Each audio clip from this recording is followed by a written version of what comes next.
Don't you think it's about time for a podcast that's more fulfilling? One that's about the vibrant exchange of ideas and perspectives that happens when we actually come together. We got you covered.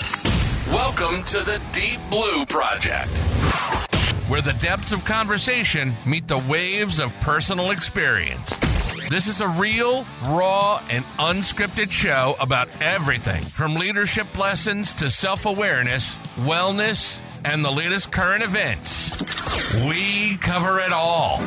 We have a rotating cast of guests as we share our personal stories, insights, and opinions on the issues that matter most. Plus, we have a blast while doing it. The DeepBlu Project. It's not just a podcast, it's an experience. And now your host, Chris Workman.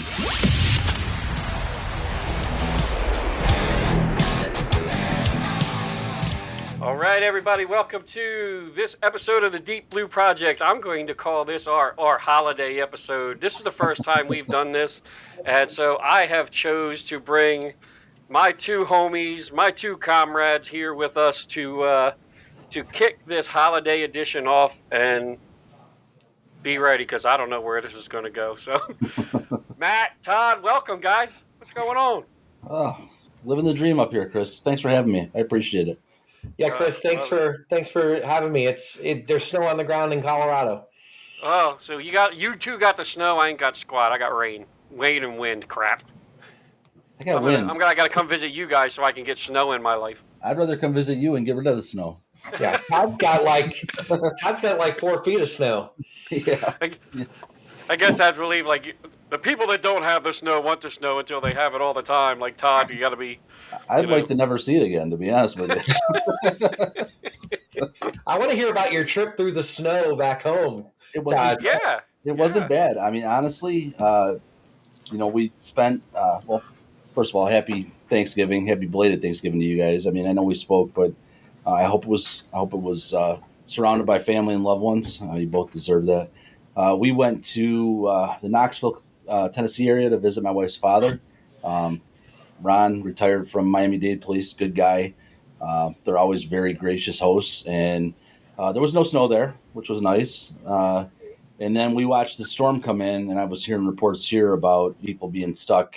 Matter of fact, one of the clerks that works for me was stuck in Erie, Pennsylvania in a Red Cross shelter with her husband and her 2 kids. So they'll have a story to tell. And he's also, the husband's a police officer. I think the next day he just realized, yeah, I'm just going to get on the thruway and drive and we'll get home. And he did.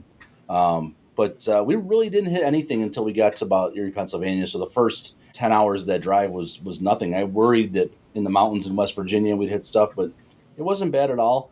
But once we got closer, there was, the evidence of quite a big snowstorm, and the road was closed to commercial traffic. So it was a slow drive from Erie home, but it wasn't too bad. Buffalo, we always say it's Buffalo. We're used to it. Don't have to like it, but we're used to it. So, yeah, I saw the pictures of a lot of people stuck, and don't you love that? I think we had them here a lot of times. We don't get as much in the Northeast anymore, but you get them people that say, "Stay home, don't go nowhere." Boom. Yeah, the worst thing you can say, right? Like, we'll have a driving ban, and all of a sudden everyone's out to see how bad the roads are. Like, if we're telling you to stay off of them, it's probably for good reason. Stay home, and then they're stuck, and we have, massive amounts of tractor trailers that get off the thruway here, and they get stuck, and that becomes a huge problem. There's not a place to put them. We've got it down to a science, I think. The last couple of years, we've had these catastrophic snowstorms early in the season to where, we use whatever we can tool-wise. We have an MRAP that our SWAT guys go out and they'll use the winch to pull these trailers off the road. Everyone gets all upset when they see these big armored vehicles, but in a snowstorm, when it's moving cars out of the way and clearing up the roads, guys, I mean, they love it. So really we use it mostly for that stuff, and it's been a godsend. So we have a snowcat and a snowmobile squad for our place. And I would never be on the snowmobile squad. Like, that's cold, right? It is. I fantasize about being on the Marine unit in someplace very warm, and then they offer the snowmobile squad, and that's not for me. Spend enough time out in the weather that you don't need to be out anymore. It's not enjoyable. Yeah, that's crazy. I remember going out when Matt was in the class, and I actually we had at the Fort, and we've talked about this before, at the Fort Collins, and like I had seen, we didn't have snow all year that year. Like here, we had nothing, and I'm there one night. I wake up in the morning, there's like 5 inches of snow on the ground. I walk downstairs, and the hotel person's like, "It'll be gone by 11." I'm like, Yep. by 11 o'clock, no shit. All the snow was gone. That's how it usually is in Colorado. Don't tell anyone that, Chris, because that's why they keep moving here. I need them to stop moving here. I think the funniest thing is they moved from Texas to Colorado. Like, that makes no sense to me. Yeah. Well, That is no escape sense. that heat, right? The Texas heat is no joke. Like they're trying to escape that heat. Well, I don't know. I was trying to do that. I was trying to do flooring on 4th of July weekend down there, and I was sweating like crazy. And I had a fan going and everything, but it was like 104 outside. Yeah, and It's crazy. I would take the heat. I'll sweat all day long. I love it.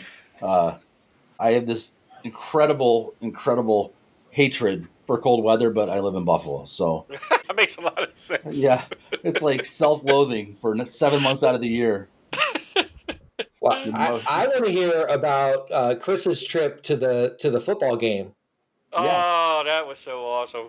So, well, I've grown up around Philly all my life, so I've been dealing with Philly fans as a Philly fan since the vet days. It's not so bad in the Link nowadays. I mean, people make a big mess of it, but it's not as bad as the vet used to be. Because at the vet, you had all your blue collar workers, and the Link, you got some people with some money because it costs a lot more. But anyway, we went down there and actually had a pretty decent time. We got tied up with this group that had this great big tailgate, which was neat, and it was actually a combination of Eagles fans and Baltimore fans, and it actually was not bad. Like everybody was real cordial, had a good time. I think the funniest thing was I was walking into the stadium, getting ready to go in, and there's these 3 guys standing on the corner outside the stadium, and they got a megaphone in their hand, and they're going. And as we approach them, they're like, "Boo!" I turned around, looked at this dude. I'm like, "What? You have a megaphone in your hand? Can you do anything louder than that?" He's like, "Boo!" I'm like, "Man, you wouldn't survive in Philly," and I kept on walking. So we get in the stadium, and actually, that's the first time I was ever in M&T Bank. It wasn't too bad. It was cold, but there's no wind, so it wasn't too bad. And the stadium was nice. It was probably a decent amount of Eagles fans in there, but I had this lady behind me, dude. Like in the first quarter, every time Baltimore scored, she screamed at the top of her lungs right behind me. I'm like, oh God, who put me in this chair? So obviously she was. Oh, what's that? How was the tailgate? So the tailgate was great. I mean, they had a band there. They had axe throw. You know what cracks me up is who was the smart person who put axe throwing with alcohol? Like why would you do that? Did you ever do that though? No, I have not. It's a great way to get rid of all your frustrations. Like my wife and I did it for the first time not too long ago, and I was like, "Oh my God, this is literally like cathartic." You know, all your anger, you just tossing an axe at a piece of wood. And there's booze there, and I'm thinking, at least there was a guy in the cage to make sure you weren't throwing it at people, right? Tailgate's probably a little different. Yeah, don't turn around and throw it at somebody else. Well, we have a place, and it's weird. I've never been there, but we actually have an axe throwing place that's not far from my house, and it's called Stumpy's. Yeah, good name. Makes a lot of sense. Good name. Good name. Like alcohol, axes. Yes. The owner's missing a hand, or no? Yeah. I'd like to go find out. Like, oh, so that's why it's Stumpy. Yeah, Stumpy. Were you holding an apple up? Just put it on your head, Chris. I'll get it. No problem. Yeah, I get it. Well, the game was great, though. I mean, it was good atmosphere. It was fun. Obviously, it wasn't so good in the first quarter for us, so the Baltimore fan behind me wouldn't shut up. But after halftime, she wasn't saying a word. Yeah, that happens, right? So I was like nice to her. I tried to give her pounds after the game and said, "Hey, better luck next time." She's like, "No, she wasn't having it." I would like to go to a tailgate at a different stadium. You know, I think there's a whole culture to that I think is like kind of unique to each stadium, Oh yeah. and I think it'd be cool. I've only Well, you got Bills Nation. They jump off. What did you send me that they yeah jump off freaking they snow find the piles biggest onto a snowbank they flaming can. table. Yeah, yeah. Bills Mafia, they're crazy. They're good people, but they like their football, and it's crazy here. I mean, I do not miss the years that I worked on Sunday and driving through the lots, and you just see some insane, like it's like going to the weirdest circus on earth, and driving through the lots and people cooking pizzas in a filing cabinet and making steaks on an old Pinto. I mean, it's insane. I mean, if you've Oh, never that's seen it, awesome. you got to look at Well, Pinto Ron. I mean, the for guy everybody out literally there listening, cooked. you have three fans of like three thriving NFL teams right now sitting here chatting. So we Yeah, got one of myself us is going to be in the Super Bowl. so we got myself who's actually obviously the Philly guy. We got Todd, who you know now from the conversation is the Bills.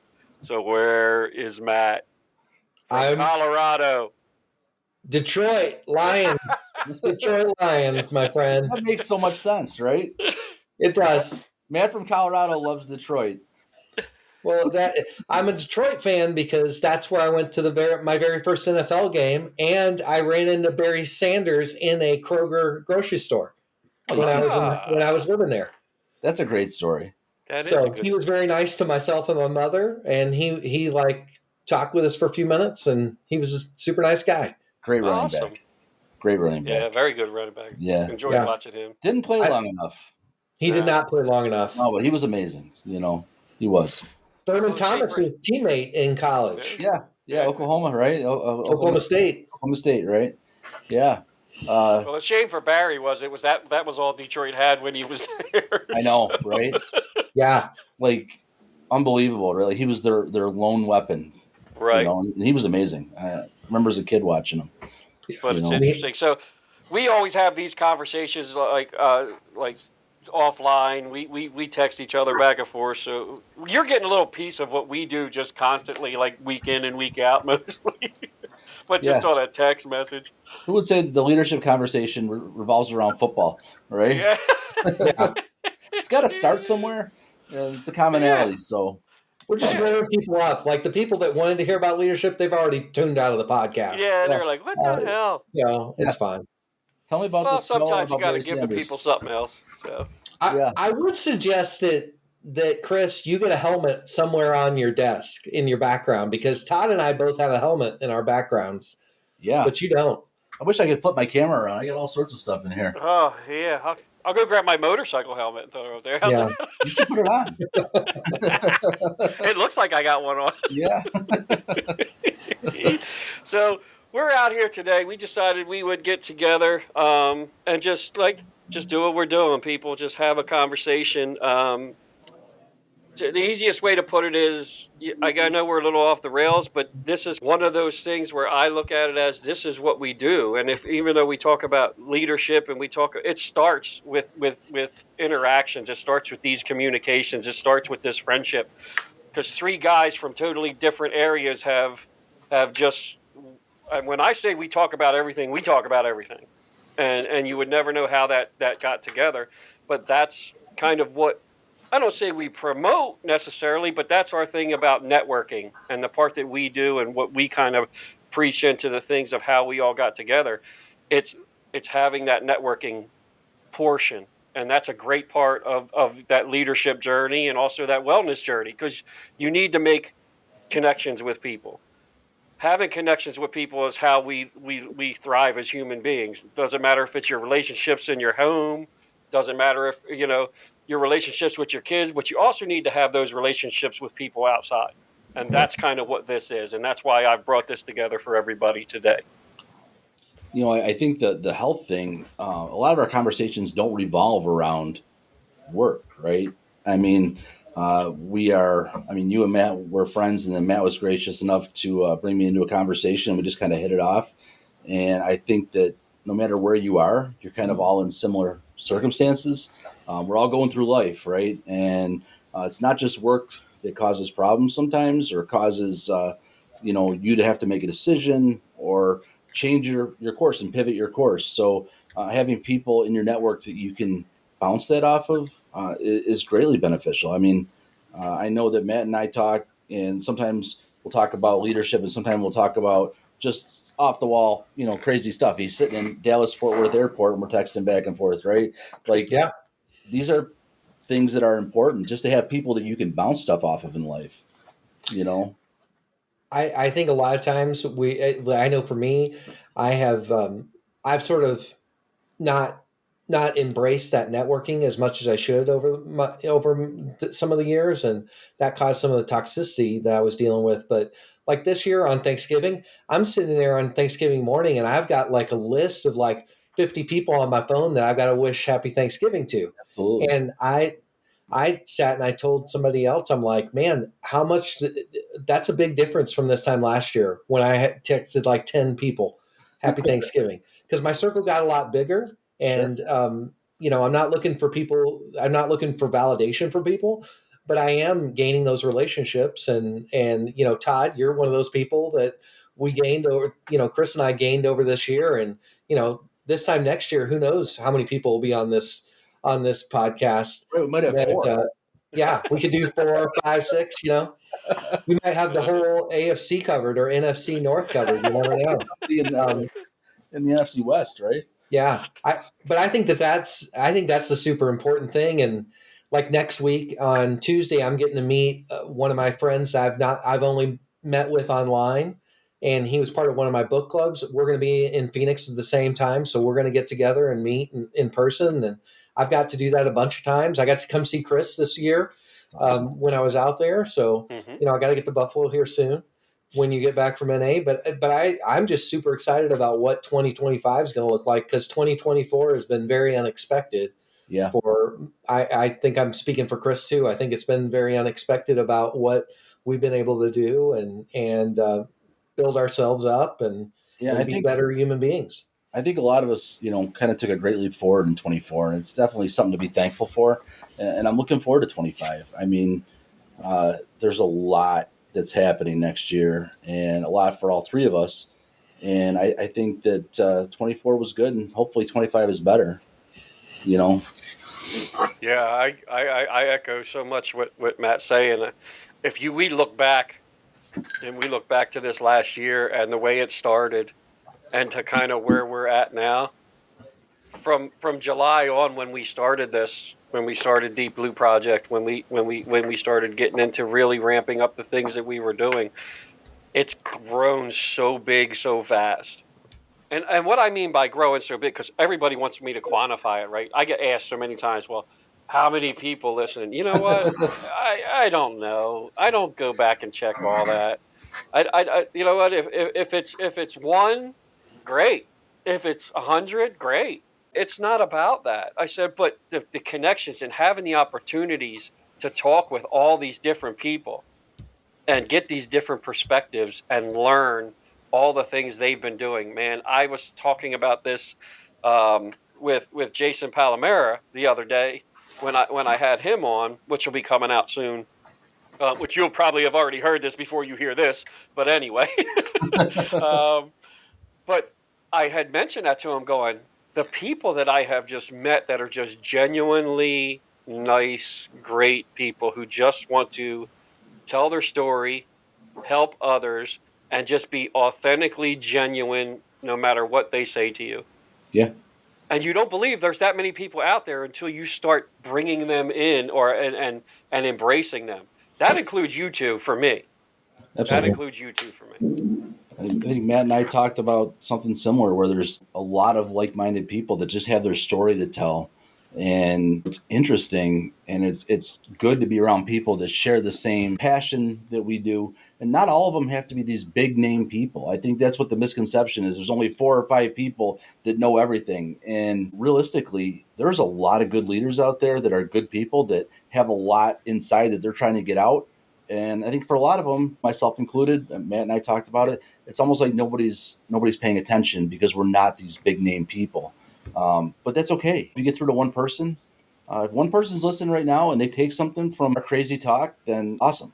One person at a time, I'll take it. You don't have to be one of the big name law enforcement executives to get your story out and to understand that, hey, we're here to help people.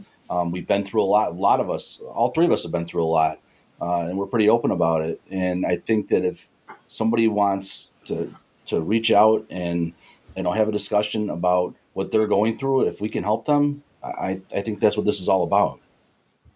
I totally agree. With just one person at a time. Yeah. And, a lot of people ask, how did you do this? How did you do that? And one of my proudest moments was yesterday. I'm in the break room at work and I sort of walk in on a conversation and they look at me and go, LT, 2 + 2 does equals 4, but you can get it there many different ways. And I'm like, you sure can. And I'm like, that was a big thing. Like I could care less if I've got 20,000 followers or 2 followers. I know that one person, understands what I'm trying to put forward in just understanding there's many ways to get to that final equation. And in law enforcement, we just had a real hard time embracing that. So to have one employee say that and then look at me and say, isn't that what you say? That's a huge thumbs up. Like I have a huge win for the year right there. Yeah. And we talk about how there are the naysayers that they don't understand what it is we're talking about, I think. So they react negatively to it. And I really think that that's just a symptom of sometimes some people can be closed-minded to receiving help, right? Receiving constructive criticism, receiving information. And I always look at it as everybody I meet and talk to, I can learn something from. And I don't judge them. So when somebody acts negatively towards me, Matt, you and I talked about it, and it bounces right off I got to the point where it just bounces right off of my thick skin, and I go right to the next person that maybe I can help, or maybe I can offer them something based on the experience that I've had. And if you don't want to be part of that, that's a personal choice. And I'm okay with that. Yeah, that's the thing that I've had to start learning, because some people that really love Chris really dislike me, like don't think that my messaging is very good. Like that's just one of those things. It's like I already have one bald-headed guy in my life. I don't need another one. But I think that voices resonating. There needs to be more voices out there just talking about it, and then give somebody a pick if they want to. If they want to be a part of your journey, let them be part of their journey. If they don't, that's great. Like I just hope they find somebody that can help them along in their leadership journey or their life journey. Right. Cleaning out their mental closet, whatever it is. Well, I think that's a lot of it, right? I think that people don't do a good job of cleaning out that mental closet. And I know Chris talks about it all the time. And I think that in this profession in general, we retain a lot of bad stuff and don't know how to get rid of it. Until you actually learn how to get rid of it, your life is really not being what it could be until you learn how to deal with it. Well, the easiest thing I think we talk about is it's got to be variety. Right. Not every one thing is going to work for everybody. There has to be something. Everybody has to find what their niche is or what's going to help them be able to do that. Like I can't walk to somebody, and I think the first thing that we tell people, and I know that Matt does this and what he does, and I know you do it, Todd, and you tell people like I don't have all the answers. I only have what I know that worked for me, or the steps that I went through to find what worked for me. So if something's not working for you, please, I mean, if it's not my voice, go talk to Matt. If it's not Matt's voice, go talk to Todd. If it's not any of the three of us, go find someone else, but don't stop. Like don't quit until you find what works for you, because all of those things that we build up, you got to get rid of them sometime. Yep. So until you find somebody you're comfortable with to do that, or to even start that process, it's just going to sit there. And that's the kind of thing that I think try to say. I've been very lucky. I mean, since 2021 and meeting Matt and the connection that we made way back then, I mean, here we are. We're coming up on a new year of 2025, and him and I are closer than probably anybody that I've ever been friends with in my life. So I know that I can call him and talk to him about anything that I want to talk to him about, and he's not going to judge me. He's got enough to tell me if I'm wrong or if I'm thinking the wrong way. And then here we are about halfway through the year, and then through this connection, I meet Todd, and we have that connection. And I know now that I can do that with you. And that's just another person, Yeah. and you can do that with me. So here's a group of 3 individuals from 3 different places who are able to find that connection. So you can find the connection. You just have to be willing to do that. Mhm. And that's where it starts. And you have to be willing to do it every day. I think that we have this shared passion for helping people, and I think that the commonality we have, where we've all been through something, albeit different things, we've all been through something and learned from it. And I guess my hope is that maybe the next person doesn't have to go through it. Mm. They learn how to do this stuff, how to deal with stuff ahead of time, so that they're not really in that place that's dark and detrimental to their career or their family life. Even more importantly, I think that those are important things. And like you said, as a leader and as a person, sometimes you have to say I don't know, and it's okay to say I don't know, and you can learn together. But I think one of the biggest things that bad leaders do is give you false information or ignore their subordinates when they have valid points and constructive information. I think that two-way conversation, just like we're having right now, three-way conversation is important. And if you don't know something, if you don't have the answer, have a network that you can reach out to and say, hey, listen, I have somebody that's going through this. Have you ever been through that? Or do you know somebody that has, somebody I can talk to? But don't give them false information. Say, hey, I don't know what it's like to be going through that, but I'll certainly help you find somebody you can talk to. Yeah. Yeah. That's I think you're right on it, Todd. Just somebody saying they can just be there and say, this sucks. Yeah. And when you're saying that, it makes me think about Dare to Lead by Brene Brown, and where she's talking about the story in there about her missing her daughter's last lacrosse game or field hockey game or something like that, soccer game, something like that. And the travel mate she's with, she just puts her hand on her shoulder and says, "This really sucks, Brene. We're not going to make it home for that game." And I think that's more where people, who your friends are, and people that really care for you, if they're just willing to say, I can't fix this situation. I can't get us home any sooner, Right. but I can be here and say, this sucks. I mean, you don't have to And I will tell you, I think more of our times of Chris and I building our relationship has been more of that of this sort of sucks. And this sucks. And you probably need to hear this. I think people don't talk about that enough, that it's not about having the answer. It's about being supportive, right? Mhm. We can get to the answer together, or we can find the solution to whatever you're going through, but you're not going to do that without being supportive of another person. And that support sometimes is enough just to get somebody through to the next part, right? Just to give them the comfort that they need to get through what they're going through right at that moment. And then you can work on everything else. But the support that you're talking about, just putting your hand on someone's shoulder and say, hey, listen, I'm here for you, right? Mhm. That's all we're trying to do as people. We might be in different parts of the country. We might be talking to 1 or 100 people. We don't know right now, but we're just putting our hand on their shoulder and saying, hey, listen, we're here for you. We certainly are willing to listen. And I know I am, and I know you guys are willing to connect with anybody and listen to anybody if you're going to be able to give them some support. And I think that's super important. Well, you're going to have tough times. I mean, tough times are going to come with no matter what you do.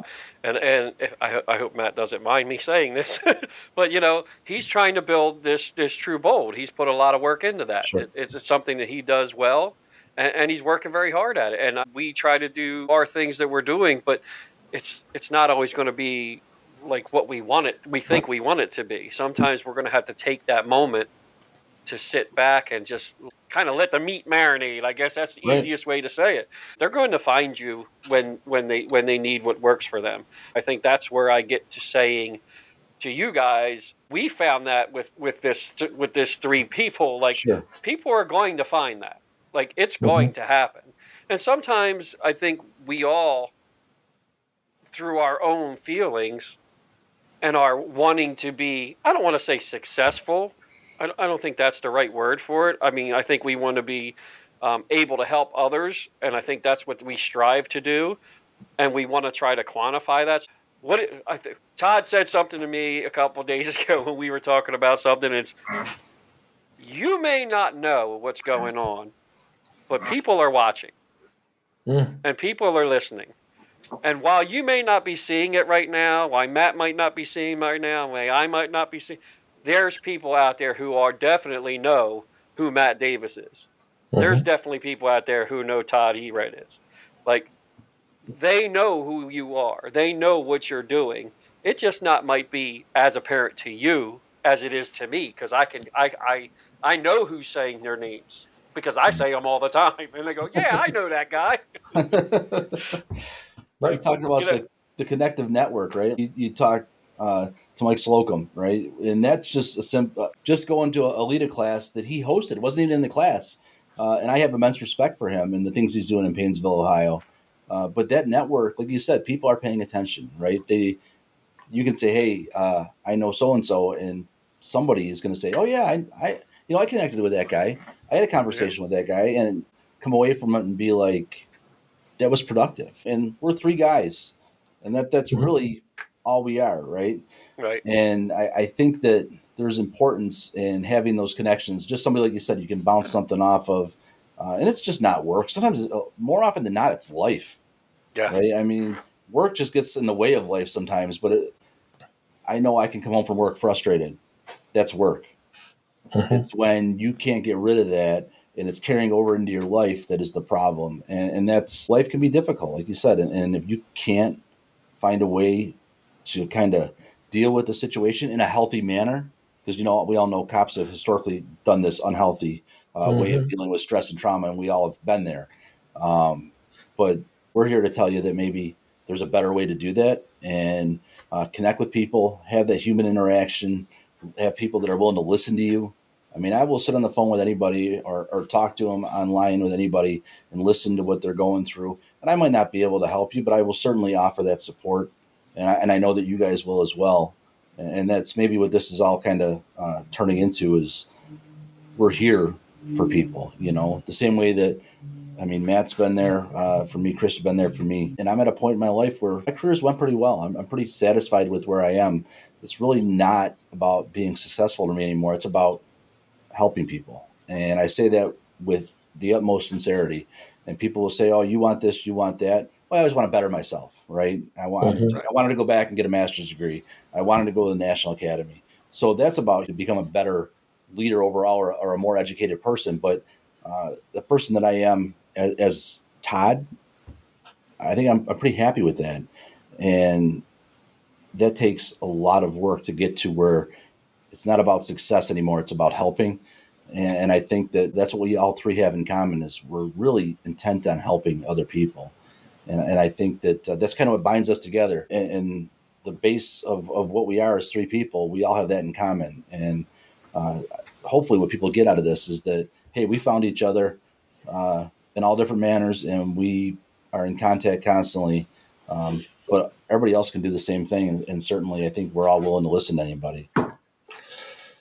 Yeah, you bring up a good point, Todd, about getting forward on your education. Everyone on this call, I know all you guys have worked very hard. Like, I see Chris's diploma on his wall, and like, that's the one thing I'm super excited about in 2025 is this time next year, that empty spot is going to have a big old degree in it. And Amen, brother. I think there are a lot more people as first responders that get into it because it's a calling, right? Right. And education, you can nowhere in my life did I think I could have the type of career that I've had without having a college degree. Right. Well, that's going to change now because I'm doing that for me. That's awesome. And so I'm not doing it because of rank, because that hasn't hurt me gaining rank. Right. Would it have helped me? Maybe. Yeah, it probably could have helped me a little bit more. But that's something we're out there. We're constantly learning, and that's like reading books. The other day, I just decided to sit down and count the number of books I read this year, and it's been surprising. I probably have never read that many books in my entire adult life. Right. But I just keep getting more and more information through those books. And me being a storyteller, I like to retell the stories I read about. And I think a lot of people are not taking the time to sit down and actually read and encourage themselves by someone else's words. And we would rather watch it on video, which I'm that kind of learner as well. But just sitting down, being quiet, like that book you and I are reading, Todd, Yeah. about Gen Z Yeah. Law enforcement officers. That's huge. It is. And it's, like I said, I've used them before for textbook teaching. And I guess maybe being uninformed in that way, when you brought it up, they have other books that are not just a textbook. And now, granted, you could use that for a textbook, but wow, there's a lot of lessons in there. And we talked about education. For me, I think going back for an advanced degree, what it did, I'm not any smarter than I was 2 years ago. I mean, you're not going to go into it and be like, oh, I'm so much smarter with a master's degree. What it did for me was I'm able to look at things more critically. I'm able to analyze things. I understand people better, right? Because a lot of what they're talking about, at least in my program, was the difference in generations that are in law enforcement right now and how to understand them. I know when I started, we were going to be the downfall of American policing, right? Gen X. We're like the worst, right? And what happened? Now we're saying, this millennials or Gen Z are the worst, right? They're probably not going to ruin policing. And there's probably somewhere in that mix, there's traits to be learned on both sides. Understanding your people instead of just saying, they don't know what they're talking about, they're brand new, right? I don't care if you're day one or day 1001. If you have something valid and constructive to offer, I think it's important that we listen. And that's kind of what I got from my master's program, was being more able to analyze things, to understand concepts, and really, besides being a super research nerd, which I read research briefs all the time now, I thought that would stop after graduating, and I guess I like it. I don't know, who would have thought, right?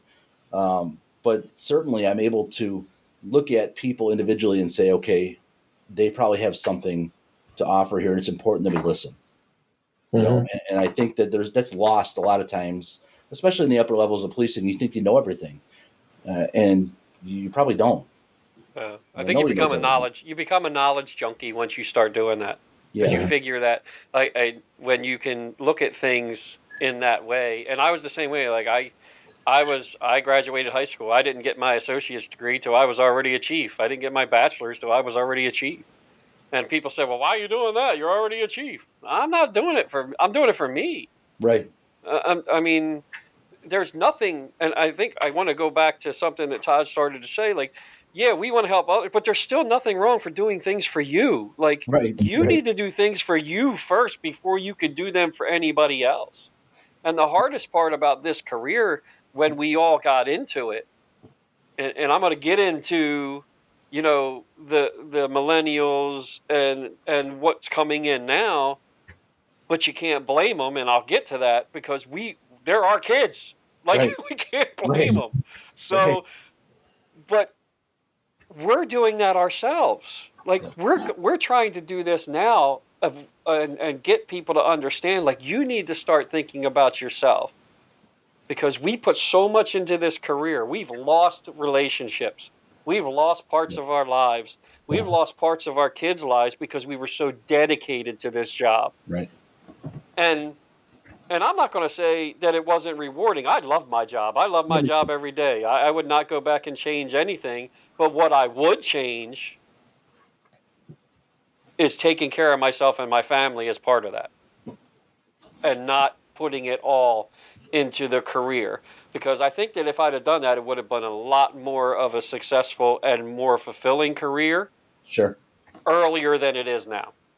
Right. But we have people that then will put them down or dismiss them because they're intent on doing that from the beginning, right? It took us 15 or 16 years to get to the point where we realized, hey, we need to make a change. But they come in knowing that, hey, I want to do this job, and they want to do it for the same reasons, but they want to take care of themselves and their family, make sure they're healthy at home. And for some reason, there's this attitude that, well, those guys don't want to work. I get that because we're not used to that, right? I mean, like Chris and I had talked, the phone rang for overtime. I was always answering, right? But at what cost? Can you still do this job effectively and help people and do all that and not be so dedicated or enslaved to the job that you really lose track of everything else. And I think that you can, and I think, like you said, there are kids and they saw us work like that and they don't want to do it. And they're probably going to be healthier for it. Only time will tell. But I think that there's ownership there on our part to say, we did this and we were, although, we got through it, at least the three of us did, and we were successful at it. But we all will sit here and tell you that we lost a lot. And I don't regret it. I would have done things a little differently. I could have lived without working that extra shift. I could have taken a day off. I'm very honest about, I went 10 years with no vacation. I just thought that I couldn't not work. And that's extremely unhealthy. And I think that this generation's better at that. And it's okay to recognize that and say, yeah, you guys are better at making sure that you're healthy mentally coming to work and that you have happy families at home where your kids get as much time as they possibly can, because they're still going to lose time on this job. But, they're at home, their family lives are healthier. Because let's be honest, like most of ours weren't for a long time. And at what cost? Chris, you said at what cost? That's the cost, right? It's the cost. It is. My monthly bank statement will show the cost, because you end up paying that alimony, maintenance, whatever it is, from that standpoint. But you bring up a good point. Like all three of us have worked special assignments where we were tied to our phone for many years, and I've been recently thinking about that, and I'm so glad that I'm not tied to my work phone any longer. Like I'm going on vacation on Saturday, and I don't have to take my work computer with me when I'm gone for those 8 days. I just don't have. I mean, I'm jealous. Can't get it. First of all, I need your vacation back, dude, because you're all. Yeah. People say I'm all over the place, dude. Yeah, you are all over the place. Across the country again, right? Like, I'm going to Arizona this time, but at some airport all the time, right? I am at some airport all the time. At home, getting ready to go to work the next day, and Matt's in an airport. Yeah, that's what you do when you work Sunday through Wednesday, and 2 of your Wednesdays a month or holiday. You can take off. Yeah. Wow. So you can get that. I love flying on Saturdays, by the way. Anybody listening to the podcast needs to start flying on Saturday nights, because it's like a party. We always fly back from vacation on Saturday. It's a much better flight. It's much better. I'm still convinced that you're some sort of traveling salesman that Chris and I don't know about. Oh God. Well, I'm not making enough money to be a traveling salesman. Trust me. He got something going on. I don't know. I think this True Bowl is doing a lot better than he said it is. No, I wish that was the truth. I wish that was the truth, Chris.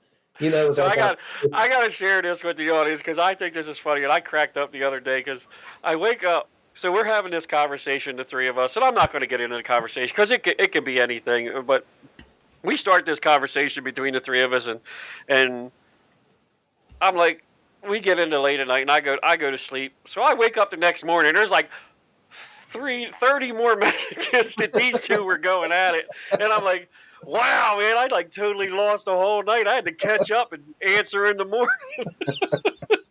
Well, when you work swing shift for most of your career, my day starts at like I'm getting up early these days with my alarm at 7:45 in the morning, and that might as well be 5 a.m. for me, because that's really early. Because I hate working day shift. When I worked investigations, I hated working day shift because I had to be in the office at 6 a.m. That's for the birds. I don't want to work that early. I'm still a night owl. Like, even though obviously I work days now.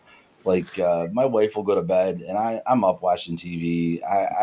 I've never adjusted to going to bed early, and I still I get up for work. I like to sleep, right? So I get up for work at like 7:15ish, and I hate it every morning. And I'm like, I go back to nights where I could sleep, and you didn't have to have an alarm clock. But then I realized how unhealthy I was during my 10 years of night shifts. But yeah, so we have a conversation in the middle of the night. We have that in common. Matt and I can probably text at all different hours. Although he's on that different time zone, so sometimes I am sleeping, and my phone will be like, bing.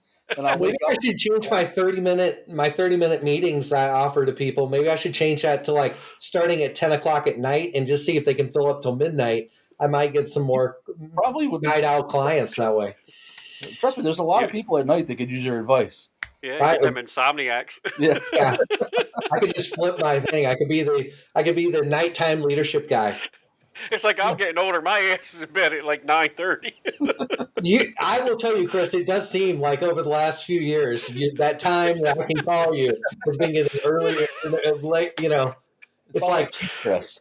because Right? he's doing the early bird special. He's getting ready to move to Florida, when he retires. So he's getting ready to what was that place on Seinfeld where his parents lived? Oh God. Boca something. Something Boca del Vista or something Yeah. like that, right? Yeah. Yeah, Chris is getting ready for that. we'll be having the 3 o'clock dinner. North Carolina's about as low as I'm going. I couldn't deal with the heat in Florida constantly. Yeah, he'll be having the 3 o'clock dinner. Don't worry. Just some place where I can play golf. You can play golf in Buffalo like 4 months out of the year. You can't even use orange balls in Buffalo because it snows. There's too much snow. I mean, literally, there was summers where I would play 120, 130 rounds of golf when I worked nights. I would get up at noon, play 9 holes, go back, take a nap, and then go to work. And I did that like for 14, 15 days in a row. I got my handicap way down there. I bet. And then what I found is I went and played Top Golf over this last weekend in Knoxville.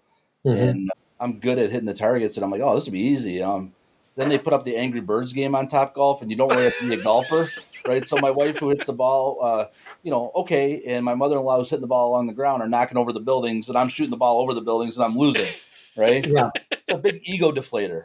Yeah. Well, that's not really golf. That's just bowling alley with golf. A lot of fun, though. A lot of fun. It is a lot of fun. Yeah, a lot of fun.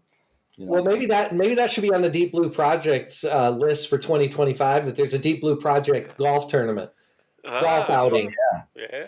There you go. Yeah. Yeah. Give me something else to do. I think Chris is like the he's going to be the ringer though. Like, oh, I got to move there to play golf. He's the chief. He's probably playing like 5 times a week, right? Right.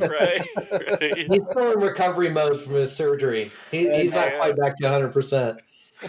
Driving the ball 300 yards down the course. As I was out stopping cars today. Yup. Yeah, right. The chief. You look cold though. You had the hat on and all that stuff. Well, it was cold. Well, it wasn't snow. It wasn't snow cold, but it was cold. We should get a few foursomes together for DeepBlu between DeepBlu and Truebold and do the Delaware Chiefs Association golf tournament again next year. We can do that.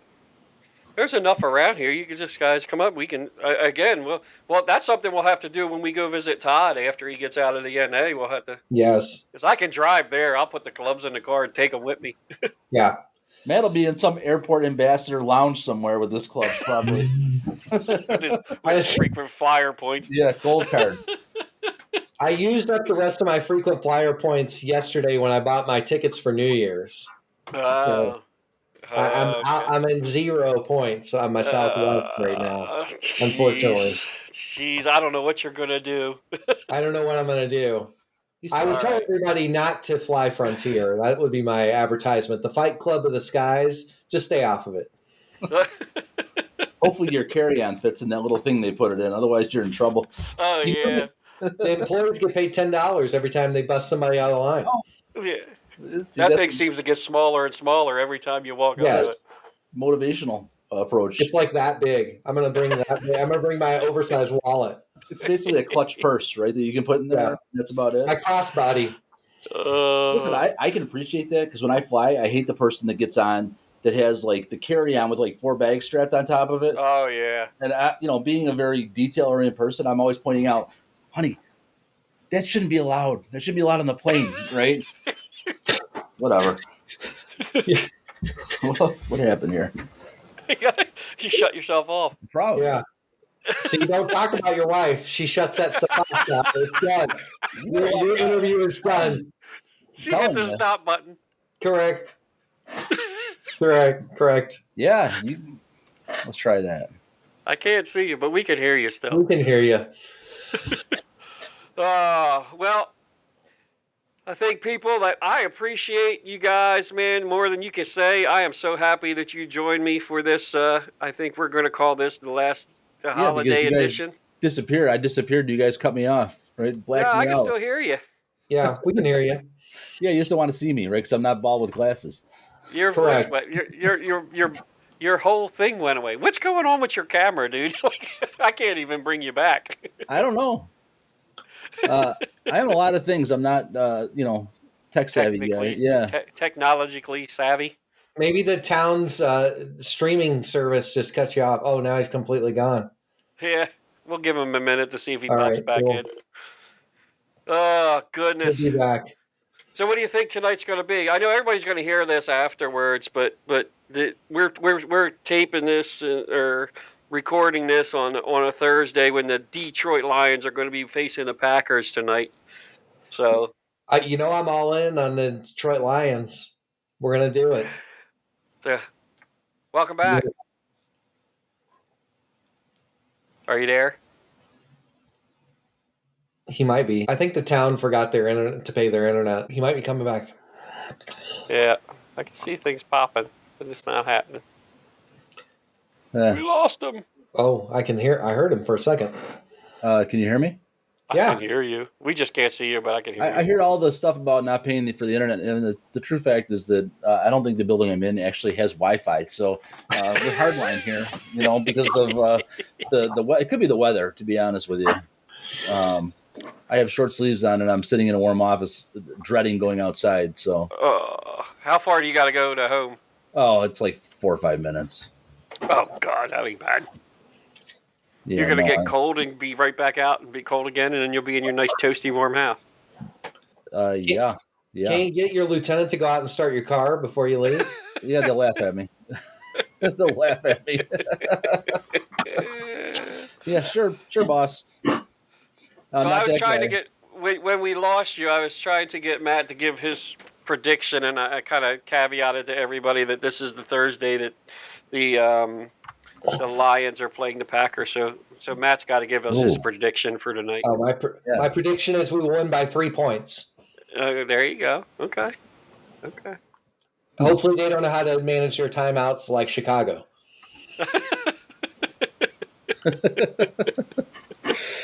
That's like that's the game, right? Like Detroit, Green Bay, like that's the game. Yeah, we wrap up the North Division tonight. I think if we win with a win, I think we wrap it up. Oh yeah, I wasn't going to say him we to get did that last extra week. Loss. I need him to get that extra loss for me. Somebody got to get lost somewhere. Todd and I are hoping, Chris, that it's a Buffalo Bills Detroit Lions Super Bowl. So we know someone that's never won is going to win, right? What a great Super Bowl that would be, though. Yeah, as long as all my guys know where their helmet is, right? Yeah, it'll be fine. Well, you haven't lost a game in New Orleans, have you? Have the Bills ever lost in New Orleans? I don't think so. I would just be happy. I think both those teams deserve a Super Bowl. Both those cities deserve a Super Bowl.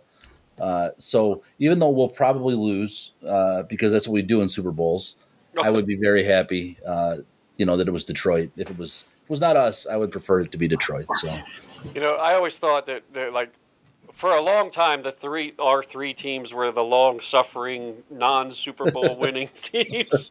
We finally broke through 7 years ago. However, we've been there a lot also. But I agree with you. As a football person, I mean, I like my team, like you guys like your team. But as a football person, I'd love to see people play that haven't won. Give everybody a shot. I think Buffalo and Detroit would be a good one. I really do. Oh, it'd be a great Super Bowl. I'm not going to say I don't want my team in it. I'm just saying it would be a good Super Bowl. Yeah. All righty. So I'm going to give you guys an opportunity. Todd, if you want to go first, say, this is going to be our kind of end of year. So whatever you want to say to the peeps out there as we wrap up today. Just again, to you, first off, and to you and Matt, I'm thankful that both of you are in my life. It's been a good year. And I've come to respect both of you immensely, and I mean that in the truest sense. And for anybody listening, this all started from a connection, right? We just decided to have a conversation, and that's probably the most important thing you can do as a person is to connect with other people. And like I said, I'm thankful. I'm thankful to have people in my life that take the time to listen and take the time to better themselves, and when they need help, they're not afraid to reach out. I'm certainly here for not only you two, for anybody listening. You can find me easily on LinkedIn. I think that when we talk, we truly mean what we say. And I think that, to be honest with you, this is a journey, and I'm just happy to be part of the journey. And I would encourage anybody to reach out and connect with any of us, or anybody else for that matter. Keep on going. Hopefully 2025 is even better, bigger and better things. And most of all, like I said, I'm just thankful that I'm here with you guys right now. Matt, you? Yeah, I'd like to echo a lot of things Todd said, but happy holidays to all the listeners out there. And I'm just just really taken back about the great people that I've been able to meet over the years. And both of you guys, we're collaborating in a lot of different things, the three of us. And I just want to thank you for you're willing to be a sounding board for me and just be my friend, and that each of you have the courage to, find your inner boldness and do the things that you guys are each doing. I'm so proud of each one of you for out there, what you're doing. And Chris, with your book, big deal, dude, like great job. Big deal. Todd, you going to NA next year, that's a big deal. Like that's just big events, big life events. So, to the listeners out there, find somebody, like have the courage to build some relationships. And if it's one of us that you guys need to reach out to, I'm out there on LinkedIn. Please join the community out there.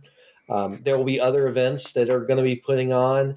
Chris has his book out there. Todd's got multiple articles. I've got articles out there and some workbooks.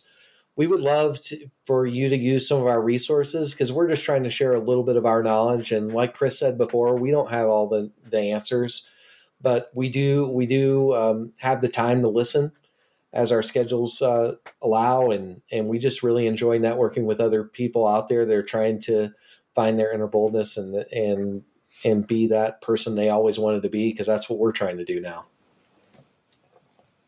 Thanks, buddies. Guys, I have no words. For those who know me, who know the things that this year has brought for me, I am truly thankful, and I am truly blessed to have the people in my life that I have in my life right now, and especially these two gentlemen. It's been a road, and as these guys have mentioned, it's a journey. It's an every single day process to try to be the best person that you can be each and every day, and take care of yourself and take care of those who are close to you. Everything else will work out after that, and I think we need to believe that. That's something that I don't think that anybody taught us when we started this career. This is a great career, and you have to be patient, but you also have to take care of yourself. And that is the main thing that I want to see. Going forward, these two gentlemen, you're going to hear a lot from them, because I'm kind of sprung it on them today, but these guys are going to be the other part, and the other DeepBlu project hosts with me. And if it works out, I think you're going to get a lot more out of that than just my voice, because I think they bring a lot to the table. And there's going to be times that I can't, and they may be the one doing it with someone else. So that's where we're going to build DeepBlu into. This is going to expand into something that works for everybody, and it gives everybody a voice. And I am so thankful for these gentlemen to be on that. So I wish you all a Merry Christmas. I wish you a Happy New Year. And I wish and hope that you come and listen to us in 2025, because it's going to be a banger, baby. We're going to have a good 2025 between DeepBlu and True Bold, with myself, Matt, and Todd. We're going to be ready for you. So take care, all. We'll see you on the next one. See you guys. All right. See ya, Chris. See you, Matt. You've been listening to the DeepBlu Project. As a father, husband, friend, and someone who loves to chat about anything and everything, Chris brings over 3 decades of public service experience to the table. With a background in firefighting and law enforcement, along with degrees in criminal justice and behavioral science, he's seen it all, and he's learned a thing or two along the way. We hope you enjoyed the show. If you did, make sure to like, rate, and review. We'll be back soon. But in the meantime, find us on LinkedIn and X at DeepBlu Project. Find our website at deepblueproject.com, and to reach out, send an email to deepblueproject@outlook.com. Keep keeping it real, and we'll see you next time on the Deep Blue Project.